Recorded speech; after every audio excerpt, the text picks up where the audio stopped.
प्रदेश की करेंगे, जहां यूपी के मिल्कीपुर विधानसभा उपचुनाव के लिए प्रचार प्रसार का दौर तेज हो गया है। इसी कड़ी में मुख्यमंत्री योगी आदित्यनाथ आज एक विशाल रैली को संबोधित करेंगे। ये रैली हैरिटगंज के पलिया चौराहे के पास आयोजित की जाएगी। रैली की तैयारियों को अंतिम रूप दिया जा रहा है और मंच भी तैयार हो चुका है। मिल्कीपुर उपचुनाव के लिए 5 फरवरी को मतदान होंगे, जिसका परिणाम 8 फरवरी को घोषित किया जाएगा। उपचुनाव से पहले मुख्यमंत्री योगी आदित्यनाथ की ये रैली महत्वपूर्ण मानी जा रही है, जिसमें पार्टी की नीतियां और विकास कार्यों पर चर्चा की जाएगी।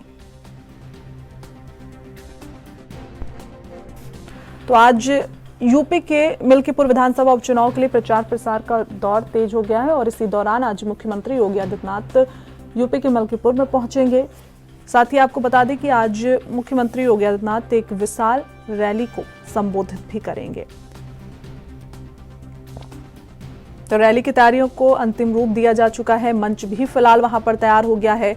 आपको बता दें कि मिल्कीपुर उपचुनाव के लिए 5 फरवरी को मतदान होने हैं और इसका परिणाम 8 फरवरी को घोषित किया जाएगा। तो उससे पहले मुख्यमंत्री योगी आदित्यनाथ की रैली महत्वपूर्ण मानी जा रही है, क्योंकि बीजेपी पार्टी की नीतियों और विकास कार्यों पर आज चर्चा करेगी।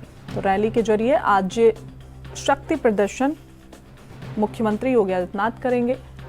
पार्टी के पक्ष में माहौल भी आज मुख्यमंत्री योगी आदित्यनाथ बनाएंगे। तो आज यूपी के मिल्कीपुर विधानसभा उपचुनाव के लिए प्रचार प्रसार के लिए मुख्यमंत्री योगी आदित्यनाथ मिल्कीपुर पहुंचने वाले हैं। तो आपको बताते चले कि आज इस दौरान एक विशाल जनसभा को भी संबोधित मुख्यमंत्री करेंगे। साथ ही पार्टी के पक्ष में लोगों से वोट की अपील करेंगे और पार्टी की नीतियों और विकास कार्यों पर भी आज चर्चा की जाएगी।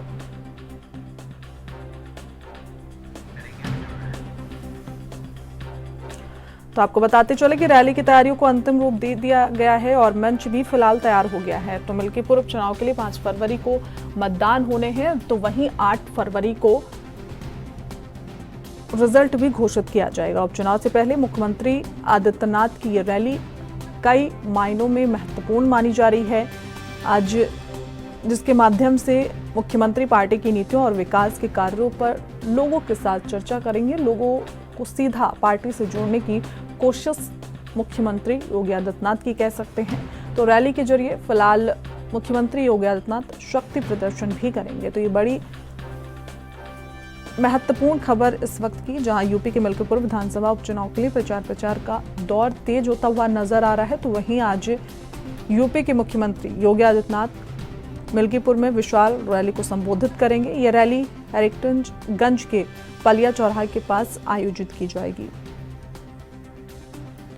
फिलहाल आपको बता दें कि रैली की तैयारियों को अंतिम रूप भी दिया जा चुका है और मंच भी तैयार हो चुका है। तो मिल्कीपुर उपचुनाव के लिए 5 फरवरी को जहां वोट होंगे, वहीं 8 फरवरी को रिजल्ट भी घोषित किए जाएंगे। तो उपचुनाव से पहले फिलहाल मुख्यमंत्री का यह दौरा कई मायनों में महत्वपूर्ण माना जा रहा है। आज मिल्कीपुर सीट पर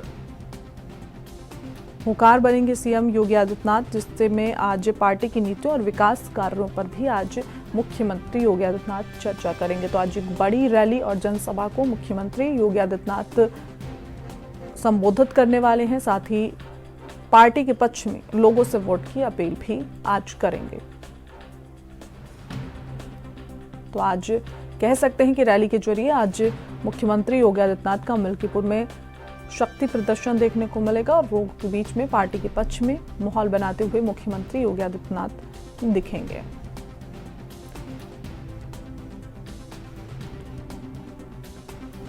तो आपको बता दें कि उपचुनाव से पहले मुख्यमंत्री योगी आदित्यनाथ की रैली महत्वपूर्ण मानी जा रही है, जिसमें पार्टी की नीतियां और विकास की चर्चा मुख्यमंत्री योगी आदित्यनाथ करने वाले हैं। तो जहां मिल्कीपुर उपचुनाव के लिए 5 फरवरी को मतदान होंगे, इसका परिणाम 8 फरवरी को आएगा।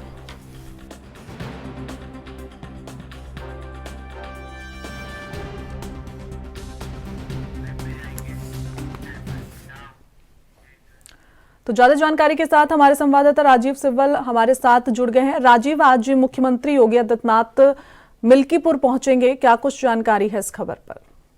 जी हाँ, योगी आदित्यनाथ जो है लगभग 11 बजे उनका मिल्कीपुर पहुंचने का कार्यक्रम है, जिसमें कि वो मिल्कीपुर में जो 5 तारीख को चुनाव होना है विधानसभा का, उसमें वो रैली को संबोधित करेंगे, वहां पे मिल्कीपुर जनता को वो संबोधित करेंगे। और उसके साथ साथ जो है मिल्कीपुर चुनाव जो है वो भाजपा की एक प्रतिष्ठा का चुनाव है। अगर हम बात करें, क्योंकि अभी बीते लोकसभा चुनाव में भाजपा ने जो अयोध्या की अपनी संसदीय सीट जो हारी थी, उसको लेकर कहीं कहीं एक प्रतिष्ठा बनी हुई है, क्योंकि मिल्कीपुर से जो विधायक थे अवधेश प्रसाद, वही इस समय जो है अयोध्या के सांसद हैं। और मिल्कीपुर सीट खाली हुई थी, इसलिए मध्यावधि चुनाव जो होना था उसमें भाजपा काफी दिनों से लगी थी, क्योंकि भाजपा नहीं चाहती है कि हम इस सीट को, अगर संसदीय सीट को हारे हैं तो हम ये विधायकी भी हारे, क्योंकि आगे 2027 के चुनाव भी आने वाले हैं, उसको जोड़ के भी देखा जा रहा है। तो इसलिए आज जो है एक बहुत बड़ी रैली मुख्यमंत्री योगी आदित्यनाथ जो है वह संबोधित करेंगे, 11 बजे वो पहुंचेंगे। और उसके बाद उस रैली को संबोधित करने के लिए जो है मुख्यमंत्री के साथ साथ जो है कम से कम उत्तर प्रदेश के 7 मंत्री और लगभग जो है 25 से 30 विधायक जो है लगातार चुनाव में लगे हुए हैं। और भाजपा कहीं से भी मतलब जो है अपने आप को कमजोर साबित नहीं होने देना चाहती, क्योंकि वो सपा का गढ़ रहा है। मिल्कीपुर जो है एक जो है आपका अगर हम कहें तो ओबीसी या एससी बाहुल्य क्षेत्र है, वहां पे जो है सपा हमेशा से जीतती चली आ रही है। लगभग जो है 5 बार से अधिक जो है अवधेश प्रसाद वहां से विधायक रहे हैं, और अभी वहां से वो सांसद बन के अयोध्या से वो जीत के जो है आगे लोकसभा में गए हैं। तो वो सीट खाली होने के बाद जो है भाजपा चाहती है कि इस सीट से भाजपा का विधायक चुना जाए, और उत्तर प्रदेश में जो है भाजपा की जो अयोध्या सीट हारने से जो नाक कटी है वो नाक कहीं कहीं बचे। तो इसको लेके आज जो है रैली की पूरी तैयारियां की जा चुकी है। भाजपा के सारे पदाधिकारी, सारे मंत्री और लगभग 25 से 30 विधायक वहां मौजूद रहेंगे, और एक काफी बड़ी रैली मानी जा रही है चुनावी। बिल्कुल राजीव, देखिए जिस तरह से आपने बताया कि बीजेपी की प्रतिष्ठा की बात हो गई है यहाँ पर, लेकिन जो मेन बात ये है कि यहाँ पर हमेशा से सपा जीतती आई है, सपा की सरकार यहाँ पर रही है, सपा हमेशा यहाँ से जीती है। लेकिन इस बार ये महत्वपूर्ण सीट तो है, ये हम कह सकते हैं। रणनीति क्या होगी योगी आदित्यनाथ की, क्योंकि ओबीसी और एससी सीट मानी जाती है? जी हाँ, ओबीसी एससी सीट होने के बावजूद भी जो है सबसे बड़ी यहाँ पे एक भाजपा के लिए चुनौती थी प्रत्याशी। तो प्रत्याशी को लेके काफी दिनों से जो है भाजपा में उठाव मच रही थी कि किसको प्रत्याशी बनाया जाए, क्योंकि इससे पहले बाबा गोरखनाथ थे जो कि समुदाय से आते हैं, लेकिन उनको लेके कहीं न कहीं जो है मिल्कीपुर की जनता में आक्रोश था, कहीं कहीं मिल्कीपुर की जनता उनसे खुश नहीं थी। या हम बात करें जो है उसके अलावा जो भी और भाजपा के प्रत्याशी जो कि पहले विधायक मिल्कीपुर के, और की अगर हम बात करें तो उनको लेकर चर्चाएं थी कि इनको भी टिकट दिया जा सकता है। और भाजपा कहीं कहीं जातिगत अगर समीकरण की बात करें, क्योंकि अवधेश प्रसाद जो है वो भी पासी समुदाय से आते हैं, पासी जाति के आते हैं, तो वहां से अवधेश प्रसाद के लड़के को जो है टिकट दिया है समाजवादी पार्टी ने। तो अगर हम बात करें भाजपा की, तो भाजपा ने भी पासी समुदाय की ही जो है प्रत्याशी को उतारा है, और वो प्रत्याशी जो है वो भी एक पुराने भाजपा से जुड़े हुए माने जा रहे हैं, और लेकिन इससे पहले वो बसपा में रहे हैं, और उसके साथ साथ वो अब जो है भाजपाई हो चुके हैं। लेकिन भाजपा कहीं न कहीं इस सीट को जातिगत समुदाय से जो है वो जोड़ रही है, और अपने जो भी उन्होंने मंत्री लगाए हैं मिल्कीपुर में, या जो भी विधायक लगे हैं, वो भी कहीं न कहीं एससी और ओबीसी समुदाय के ही लगाए गए हैं चुनाव प्रचार में, जो कि आए और जनता को कहीं न कहीं कन्विंस करें, और जनता को भाजपा के पक्ष में वोट देने के लिए उनको मनाएं। और क्योंकि भाजपा की प्रतिष्ठा जो है वो अब यहाँ पे लगी है, क्योंकि उत्तर प्रदेश में नहीं, अगर हम बात करें तो लोकसभा हारने के बाद मतलब ये अयोध्या की एक ऐसी सीट मानी जा रही है कि हो सकता है कि पूरे देश में इसकी दिल्ली तक इसकी एक फिर से अगर भाजपा हारती है तो एक संदेश जाए दिल्ली तक की जो है भाजपा फिर से जो है अयोध्या हार गई। तो भाजपा नहीं चाहती है कि हम अयोध्या दोबारा से हारें। बिल्कुल राजीव, तो ये कह सकते हैं इस सीट पर जाति की राजनीति हमें देखने को मिलेगी, क्योंकि जिस तरह से मुख्यमंत्री योगी आदित्यनाथ ने जिसे टिकट दिया है या फिर सपा की तरफ से जिसे टिकट दिया है, तो एक तरह से कह सकते हैं कि एससी समाज को साधने की कोशिश की गई है। जी हाँ, अगर हम ये भी बात सही है कि सपा ने भी जो है एससी समुदाय के जो पासी समाज से आते हैं उनको टिकट दिया है। भाजपा ने भी इसीलिए भाजपा ने इंतजार किया कि हम किसी ऐसे कैंडिडेट को चुने जो कि एक नया चेहरा हो, क्योंकि भाजपा का एक ये अपना तरीका भी है चुनाव में कि वो ऐसे चेहरे को लाके प्रेजेंट कर देते हैं जिसको जनता जानती तक नहीं है। तो नए चेहरे को उतार के उन्होंने कहीं कहीं एक रिस्क तो लिया है, लेकिन अगर हम कहें तो दूसरी तरफ अगर हम देखें तो ये भाजपा का एक अपना एक दांव था और भाजपा ने वो दांव अपना खेला है। अब उसमें वो कितना सक्सेस होते हैं इस चुनाव, किस प्रकार से जीतते हैं। दूसरी तरफ हम एक ये भी बात करेंगे कि ये चुनाव भाजपा के लिए आसान भी नहीं है। बिल्कुल जी। ये चुनाव जो है अगर हम कहें तो 50-50% ही हम मान सकते हैं, क्योंकि यहाँ का जो एक उस क्षेत्र का जो समुदाय है वो अगर भाजपा की तरफ जा रहा है, लेकिन कहीं कहीं अवधेश प्रसाद का जो पिछला कार्यकाल रहा है, चाहे वो 5 साल से अधिक वो विधायक रहे हैं, तो उनकी अपनी एक अलग पैठ है, वहां पे उनका एक अपना अलग उस क्षेत्र में वर्चस्व है, तो उसको भी इसको चुनाव हल्के में नहीं लिया जा सकता है। बिल्कुल राजीव, एक और फैक्टर यहाँ पर नजर आ रहा है कि जिस तरह से योगी आदित्यनाथ की छवि है वो कट्टर हिंदूवाद की तो है ही है, साथ में कहा जाता है बहुत जगह कि ब्राह्मण और जो ठाकुर है वो उनकी एक नेता के रूप में उनकी छवि लोगों के बीच में प्रस्तुत की जाती है हमेशा विपक्ष की तरफ से। तो इस दौरान पे अब योगी आदित्यनाथ वहां मलकीपुर पहुंचेंगे, तो ये कह सकते हैं कि इतना आसान नहीं है बीजेपी के लिए मलकीपुर सीट जीतना।